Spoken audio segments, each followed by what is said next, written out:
Professor Carpenter at Valencia College. Today's lecture will introduce you to MLA citations. In this opening lecture, we'll focus on in-text citations using MLA format. You can take a look at our objectives for this lesson. We'll discuss reasons why it's important to cite sources. We'll identify the requirements for citations, in-text citations, and the full citation on the works cited page. We'll talk about how to properly format in-text citations and how to cite online sources. We'll talk about signal phrases and the quote sandwich, and how to punctuate your citations properly. So first, let's talk about the reasons why we cite sources. The most common answer is so you don't get accused of plagiarizing, and that's an important one. It's essential that when you use someone else's work, you give them credit by citing the source accurately. There are other reasons to cite sources. You want to make your arguments more credible. You want to use the very best evidence to support your claims. You want to cite sources to show you've done your homework. You want to make it clear to your audience that you've researched your subject and you know what you're talking about. You also want to cite sources to build a foundation for your paper. Great breakthroughs in scholarship are accomplished by building on the earlier groundbreaking work of others. You want to provide references to the works which led to your thesis. And you want to allow your readers to find the sources for themselves. Someone interested in your topic may be inspired to read some of the articles and other sources you used to write your paper. So the citation within the paper tells them what part of your argument is best addressed by a particular source. And then they can look at the full citation in your works cited page to provide them with the information to locate it. So now that we've discussed why we cite, let's talk about how we cite. There are proper ways to integrate quotes in your essay. So when you refer to a source, MLA requires two things: an in-text citation and a corresponding full citation in the works cited page. And just a clarification, MLA, that acronym, means the Modern Language Association style. In humanity courses such as English are usually asked to use the MLA style guide, but just for your awareness, there are a couple of other styles, the APA or American Psychological Association style. You may hear that one, and that's associated with scientific papers, and the Chicago Manual style, but we're going to focus on MLA here. So when we use the term in-text citation, what are we talking about? Really, we're referring to sources in the text of the essay. So when you're talking about Elaine Scarry argues that, and followed by a quote, you're actually referring to that author, and you're using quotation marks to show that is the actual quote. The 867 in parentheses is actually the page number at the end of the cite. So why do I need to include an in-text citation? Well, here's what you need to include. You really need to include the author's last name and the page number, letting the author know where the information can be located. And that can also be supplied in a signal phrase or at the end of the citation.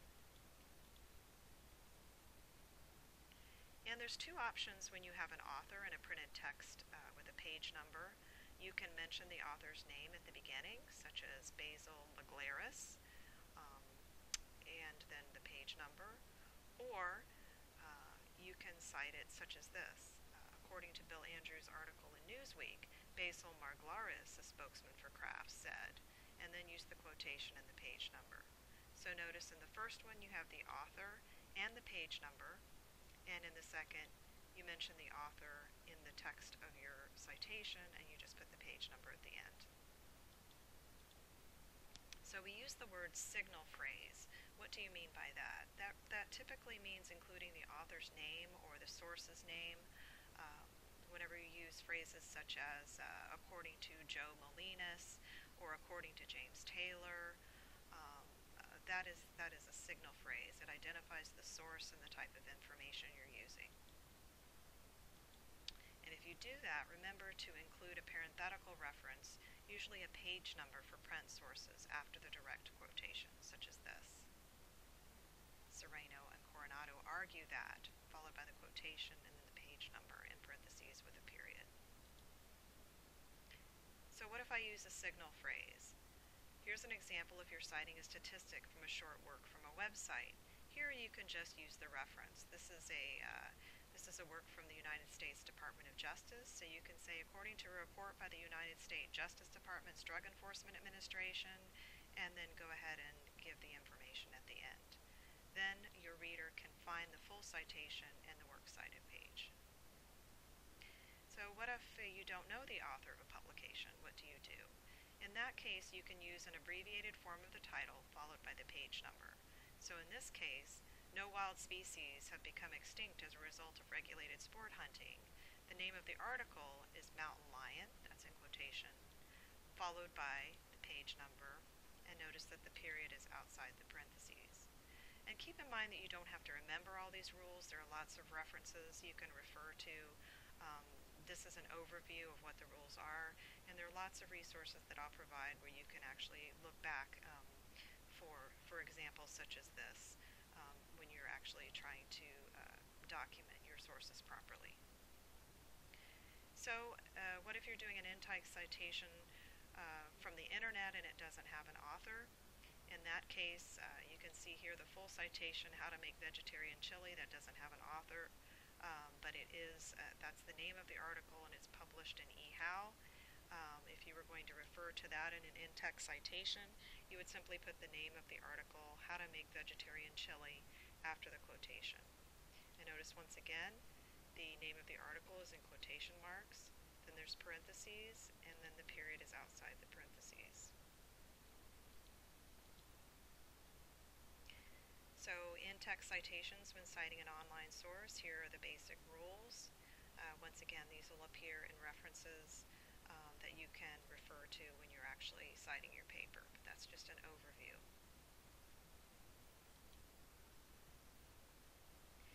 So in-text citations that are questions, there are questions sometimes from students about where to put the question mark. Notice here that the question mark is inside the quotation, followed by the page number in parentheses and then the period.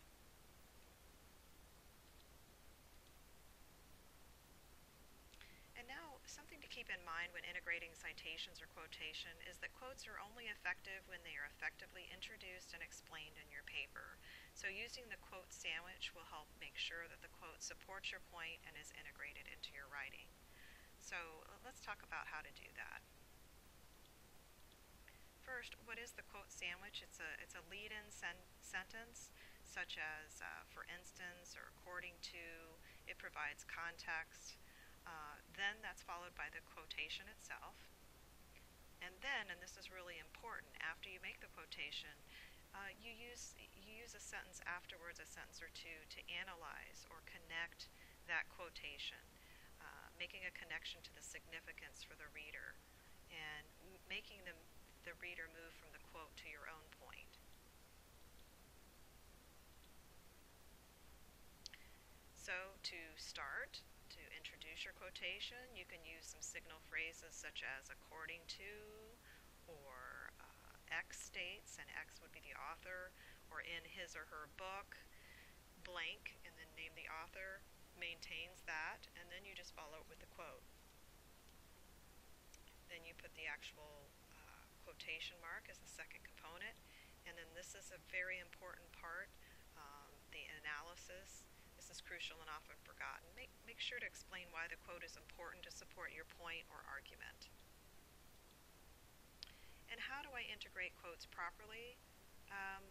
I provided a link on Blackboard to a little excerpt from Stephen Colbert that I'd like you to look at, and we're going to talk about it now. As you look at that little clip, notice how Stephen Colbert leads into the quote, how much of the quote he uses, and then how he continues after the quote. And what you'll notice is that he uses the quote sandwich technique.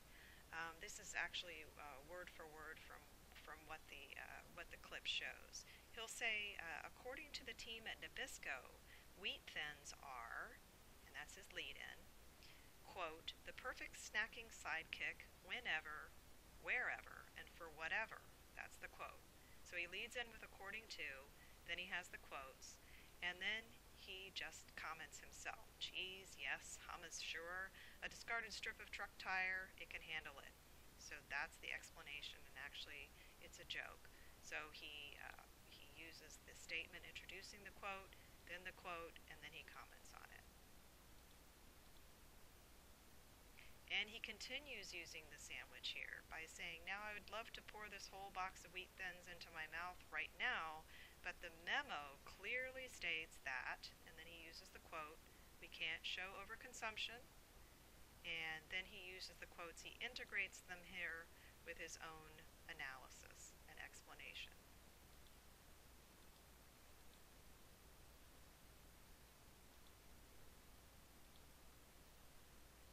So notice how quotes are integrated in this news article that actually refers to this clip by Stephen Colbert. And this is an analysis. Colbert devoted the entire middle third of the Colbert Report to making fun of the brand-related memo he'd received from Nabisco. And then in green, you'll see the actual quotations. Colbert read. And then green, here's another quotation.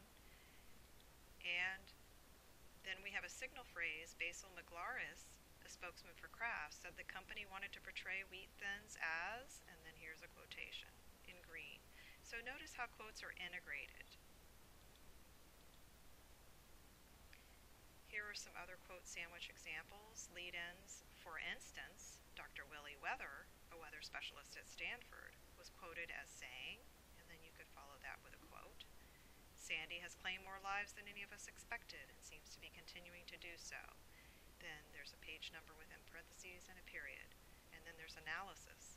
In fact, not only has it surpassed their expectations, but it has caused more deaths than both Hurricane Irene and Katrina.